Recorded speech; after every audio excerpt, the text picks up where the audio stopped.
ঢাকার ধামরাই গাঙ্গুটিয়া ইউনিয়ন কৃষক দলের সহ সভাপতি আবুল কাশেমকে কুপিয়ে হত্যা করেছে দুর্বৃত্তরা। বিস্তারিত থাকছে বকুল হোসেনের প্রতিবেদনে।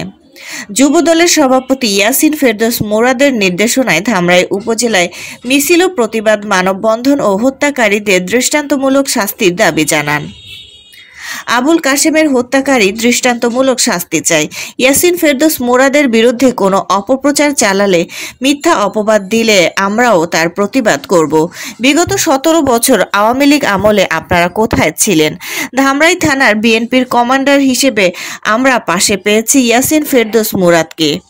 আপনাদের তখন কোনো দেখা পায়নি, আপনারা লুকিয়েছিলেন। আপনারা সেই ইয়াসিন ফেরদৌস মুরাদ নেতার বিরুদ্ধে কটু কথা বলেন, আপনারা সাবধান হয়ে যান, তা না হলে ধামরাই রাজপথ বন্ধ করে দেয়া হবে।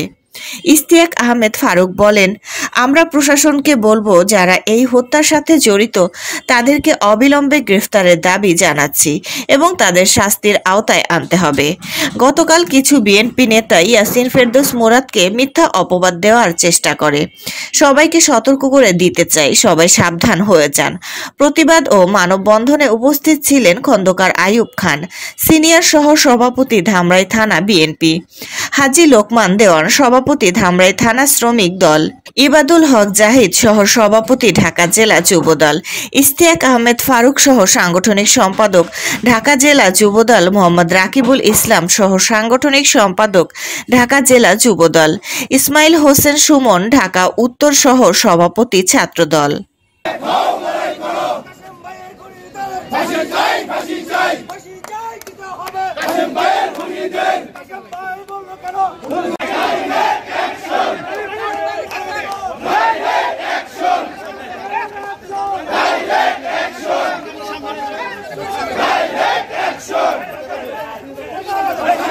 আমরা খুনিদের দৃষ্টান্তমূলক শাস্তি চাই।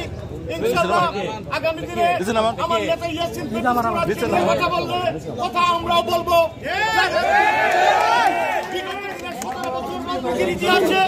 তারা কোথায় ছিলেন এটা আমাদের দেশের সবাই জানে। ধামরাইয়ের কান্ডারি হিসেবে আমরা ইয়াসিন ফেরদৌস মুরাদকে জানি, এটা সারা বাংলাদেশের মানুষ জানে। ধামরাই বিএনপি মানে ইয়াসিন ফেরদৌস মুরাদ। ইয়াসিন ফেরদৌস মুরাদের নেতৃত্বে আমরা ধামরাই উপজেলা বিএনপিকে শক্তিশালী বিএনপি গঠন করবো। বিলম্বে যারা এই হত্যার সাথে জড়িত তাদেরকে বিচারের আওতায় আনতে হবে এবং গতকালকে এই ধামরাই বাজার সাবধান হয়ে যান। ইয়াসিন ফেরদৌস মুরাদ ভাইকে নিয়ে আগামীতে কোনো কটু কথা বললে ধামরাইতে রাজপথ বন্ধ করে দেওয়া হবে।